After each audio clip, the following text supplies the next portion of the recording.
Here's 3 great reasons to get the new Samsung Galaxy S21 5G at T-Mobile. 1, it's free for both current and new customers when you trade in an eligible device. 2, T-Mobile's the leader in 5G coverage. So 3, you can unleash 5G speeds in more places with your new phone. Get the new Galaxy S21 free at T-Mobile, the leader in 5G coverage. Phone via 24 monthly bill credits plus tax. If you cancel credit, stop and balance on required finance agreement may be due. Contact us. Qualifying credit and consumer plan required. See details at T-Mobile.com. New Year's resolutions come and go, so your business needs more than that. Get solutions with Comcast Business. With fast internet and advanced Wi-Fi, powerful cybersecurity solutions, 24/7 support, and more. You get everything you need to bounce forward. Call for restrictions and complete details. Hello, everyone, and welcome to the Jeffrey Epstein Show. I'm your host, Bobbycapucci, and this is a morning update. Before we jump into our article, just a quick heads up. I'm a little bit behind on episode 2 of Unsolved But Not Forgotten, and it will be out tomorrow, but that's not all. It will not only just be episode 2, it will be episode 3 as well. So there will be 2 episodes tomorrow of Unsolved and Unforgotten, and that will leave us just with 1 episode left in the series, which will be out Wednesday. So that will wrap up our look at the West Mesa Bone Collector, and we will be adding a few more stories as we go along.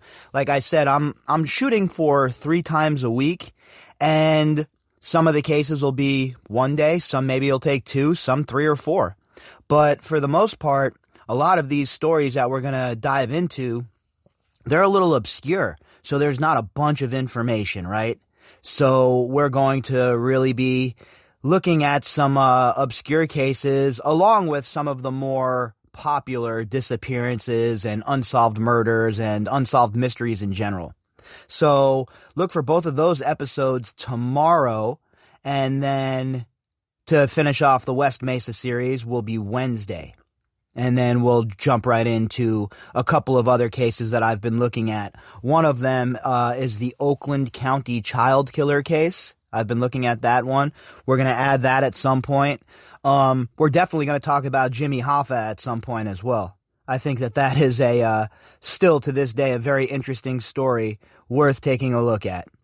All right, so there's a quick update on that, and I do apologize about the day delay, but you know, with the election and all kinds of other stuff going on, it's been hard to really be in the studio as much as I've liked to be the past week. But now that this week is over and we're getting a bit of normalization as far as, you know, the tallies starting to end, and then obviously there'll be legal challenges and all of that. But the actual hype around it is dying down a little, and I'll be able to spend as much time as I need to in the studio going forward now. So that's definitely a bonus. And like I said earlier, I'm just looking forward to putting this election behind us so that I could, you know, dive right in and we can really focus on the upcoming trial and the co-conspirators. So with that said, our article today is another journey into the world of the FinCen files. Now, we've talked about the FinCen files a lot here on the show, and I feel it's very relevant and it's important to the case. And I also believe it's worthy of diving into the financial aspect of this thing. As I've stated a million times before, I think that if we're going to get any of the co-conspirators as far as enablers, I think the only way to possibly do that is through the finances. So I think it's really important that we discuss different vehicles and methods that they use to launder money and to hide money. And the subject we're going to talk about today is, well, something we talk about quite a bit on the podcast already. And that's the art world and how scummy the art world is. And according to the authors over at the International Consortium of Investigative Journalists, well, high-end art world is a vehicle for dirty money as well. So, this article is from the International Consortium of Investigative Journalists, and the headline, Secretive High-End Art World Can Be Vehicle for Dirty Money, U.S. Treasury Warns.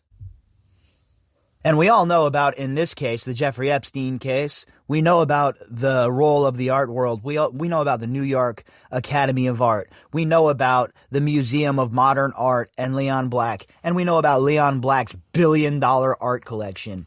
And if you're familiar with the show Billions, if you're not, you really should be. It's an awesome show.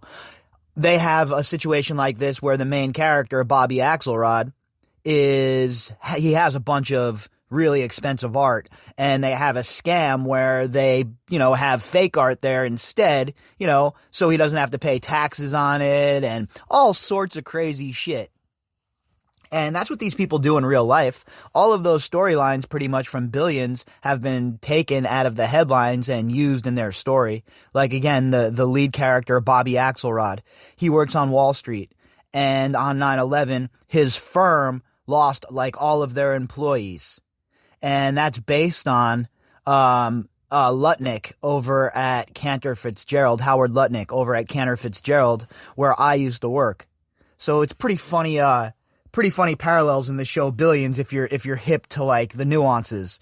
It's a really well written show. It's really well done. Paul Giamatti's awesome in it, and so is Maggie Siff. And if you're interested in the stuff we talk about in the FinCen files, and scummy ass banksters, well, you'll definitely be interested in Billions. So give it a try if you have not seen it yet. This article was authored by Spencer Woodman.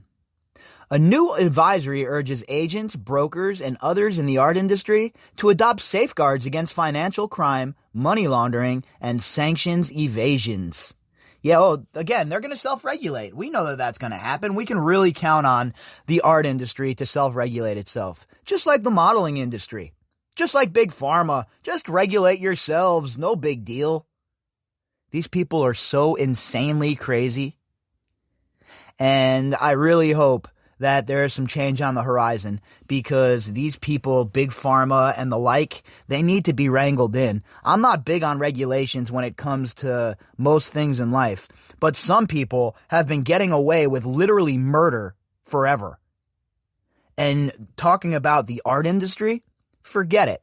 How many of these people have all sorts of laundered money tied up in their art projects that are moving all around, or they have them, I'll put it at this museum, and then I won't have to pay for it. There's so many different scams and plots these people are engaged in. It's sick. It's sick.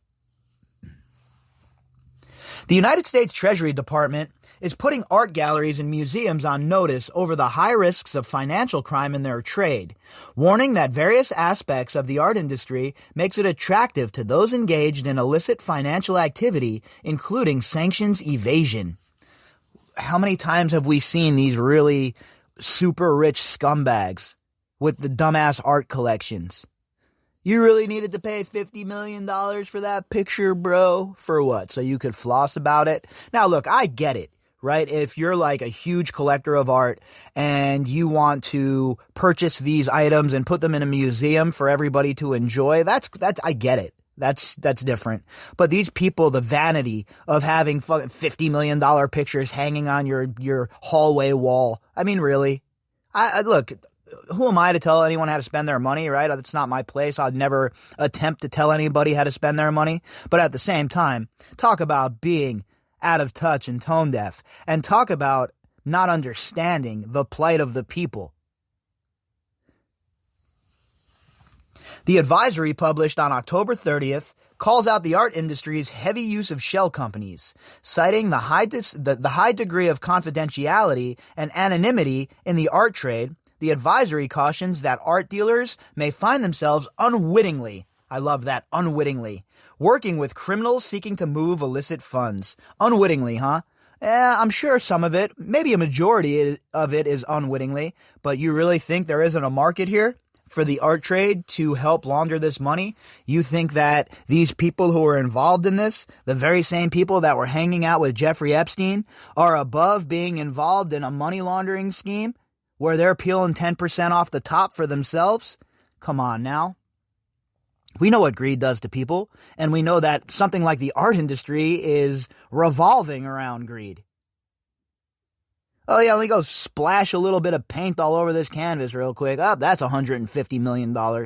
I mean, some of it's just ludicrous. Now, don't get me wrong. I'm not maligning actual artists, right? The artists are amazing, the works that they put out, and I couldn't even imagine. I'm lucky I can draw a stick figure.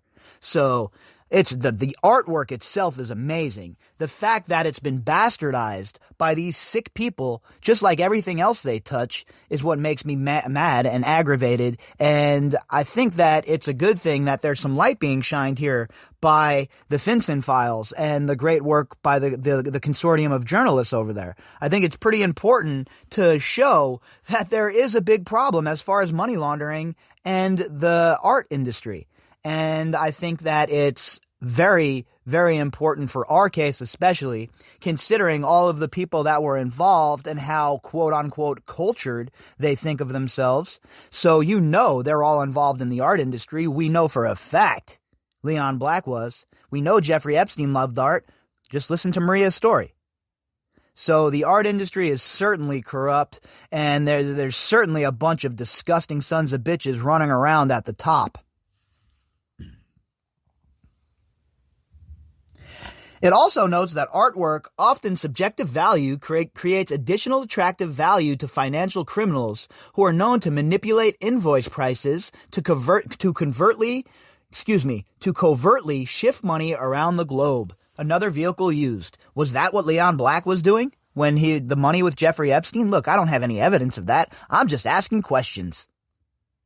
Nobody wants to ask questions. Well, guess what? Me and my beard, we have lots of questions. We've had lots of questions our whole life. And guess what? We ask them, even when they're uncomfortable questions.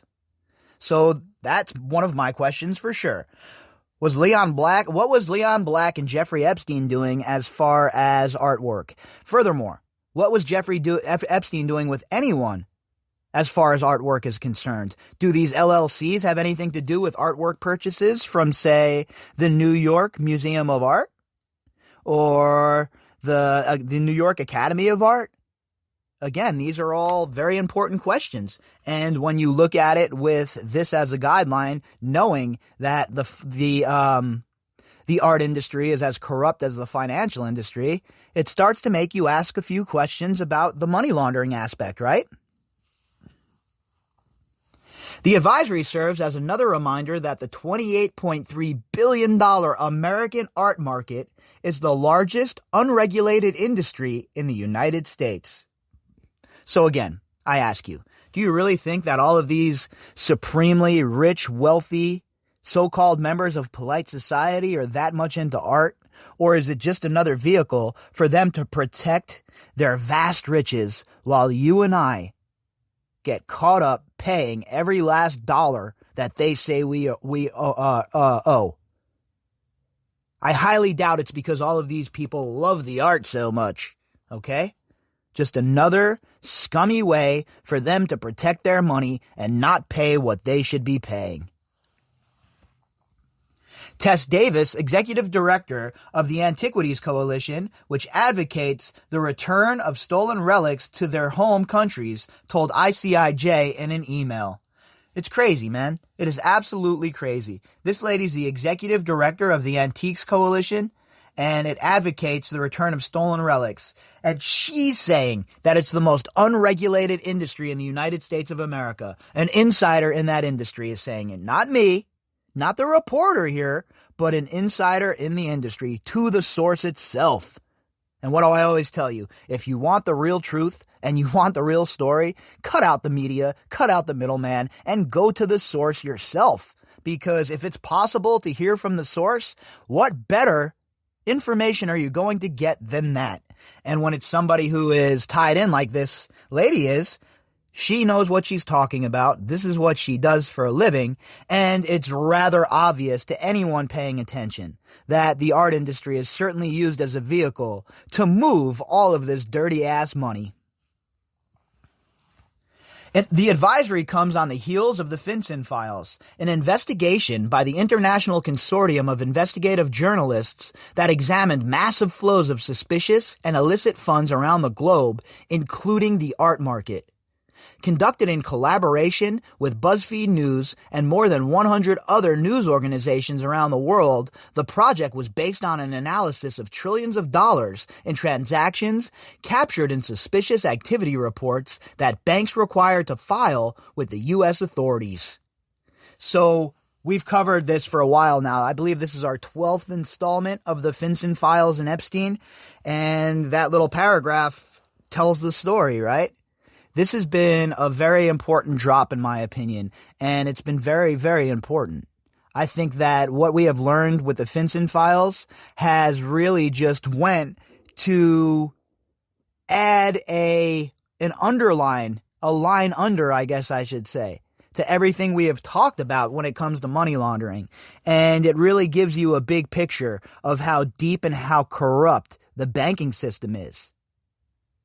And these articles that came out, these FinCen file articles, could not have come out at a better time for what we talk about on a daily basis here on the podcast.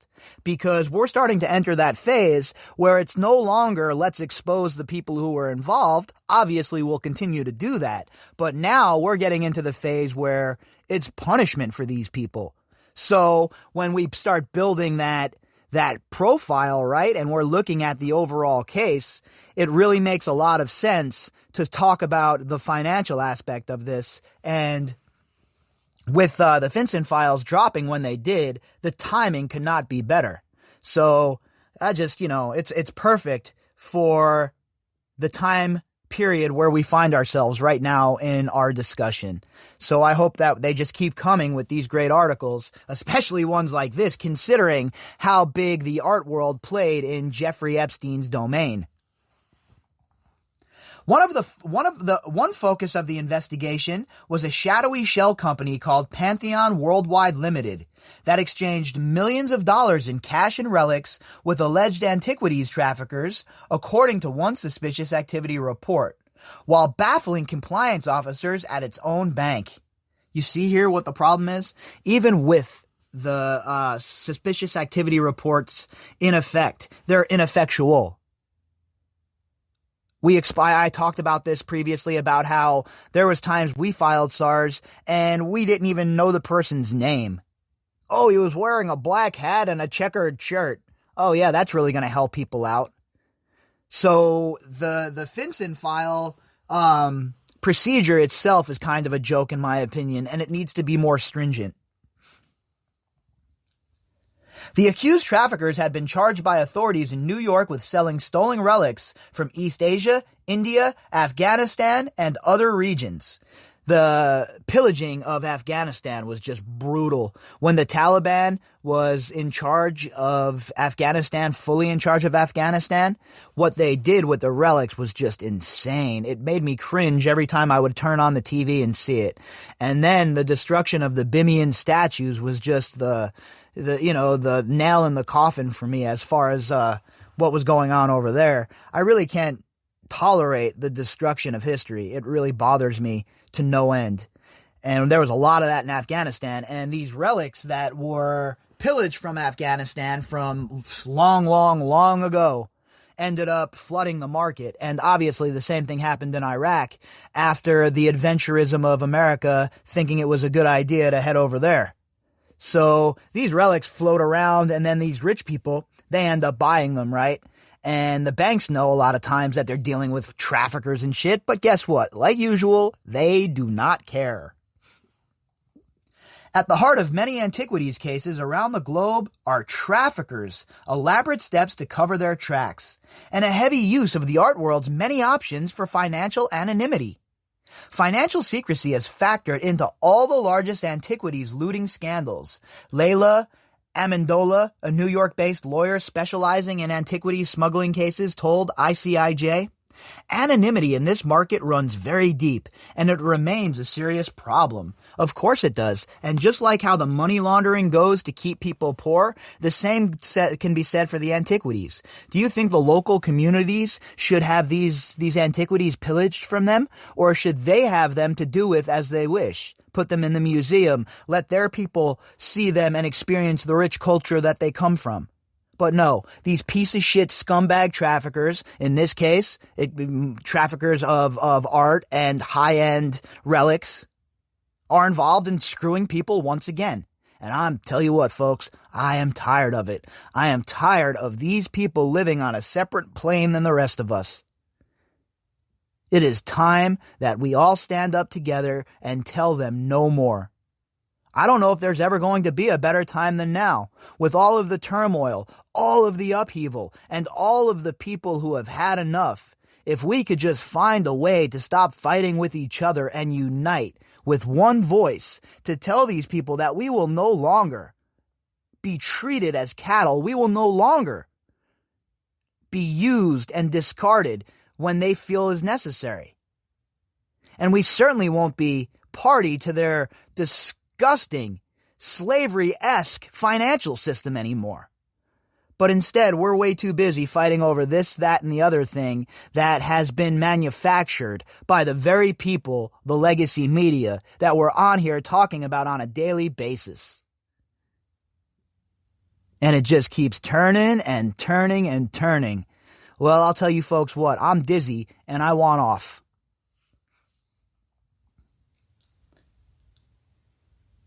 In the case of Pantheon Worldwide, London-based Standard Chartered Bank maintained 3 accounts for Pantheon in its Hong Kong branch, but bank compliance officers knew next to nothing about their own client, a suspicious activity report shows. They were uncertain about the purpose of the company and didn't even seem to know where it was registered, the most basic information needed to assess whether it might be a front for money laundering or other financial crimes. Oh, they probably knew. But that's in the special folder, right? That's in the folder that none of us get to look at. Just the Jess Staleys and the Jamie Dimons and the Leon Blacks of the world get to look at that stuff. It's all a joke. It's all rigged against us. And these scumbag bankers continue to screw us on a regular basis. ICIJ also tried, and failed, to track down Pantheon. Hong Kong and London addressed listed by Standard Chartered for the company proved to be dead ends, and Hong Kong authorities said no company by that name had ever been incorporated there. This is pretty interesting stuff right here, folks. And I wonder what would happen if we kicked the tires on Pantheon, Jeffrey Epstein, Leon Black, etc., etc. In fact, I think that's what I'm going to spend some of my time doing today. Last week's advisory urges agents, brokers, and others in the art market who deal in expensive artwork to implement robust safeguards to ensure that they are not consorting with criminals. Good luck. They might be talking about, like, a different criminal than me, because the banksters are the criminals, in my opinion. The banksters are the reason we've all found ourselves here, and their lack of caring about anything but profit is why they're easily manipulated and caught up in these sorts of situations. The notice was issued by the Treasury Department's Office of Foreign Assets Control, which oversees sanctions imposed by the United States. In the advisory, the office encouraged art dealers who may be exposed to financial crime to conduct risk-based due diligence on art buyers and sellers, a process akin to what banks are legally required to perform with high-risk customers. Yeah, that's not going to work out so well. The United States has all of these, like, really delusions of grandeur at this point. They can't even get, like, the election correct, and they're out here talking about how they're going to regulate the art market. I really hope there's an overhaul coming, folks, because I have news for you. What has been going on for the last, 40 plus years has not worked. The American adventurism, the out-of-control financial markets, and everything that has happened in between has been literally a shit show. The OFAC publication may well be taken seriously, but it does not carry the force of law. For this reason, it is not enough for Davis. The OFAC advisory is an important step, but more action is needed, Davis said. If the U.S. doesn't act, we do risk our jurisdiction continuing to be a safe haven for criminals. Well, it's a safe haven for criminals. Just turn on the TV and take a look at any one of those lawmakers, and you already see your safe haven for criminals. Or turn on the TV when there's one of those fantastic, awesome congressional hearings with all of those dickwads from the financial sector. There are your criminals. And yet nothing is ever done about it. More lip service, more BS, every single administration that comes through the door. And you know it's going to be the same with this administration. I'm very curious to see how many people from the financial sector find their way onto to Joe Biden's presidential team. I'm guessing a lot. Obama had a shit ton. Trump had a shit ton. I'm looking at you, Mr. Scumbag Mnuchin. And so the story goes. The wheel keeps on turning. But guess what, folks? I don't want to be a spoke in the wheel. I want us to shatter the wheel. The way things have been done are not working. We need a new pathway. And the financial sector, they need to be highly regulated. If you'd like to contact me, you can do that at Bobbycapucci at protonmail.com. That's BOBBYCAPUCCI at protonmail.com. You can also find me on Twitter at BOBBY_CAPUCCI. All of the links that go with this episode can be found in the description box. To those of you who have donated to the podcast, thank you very, very much. As for me, I'll be back later on, folks, and we'll catch back up.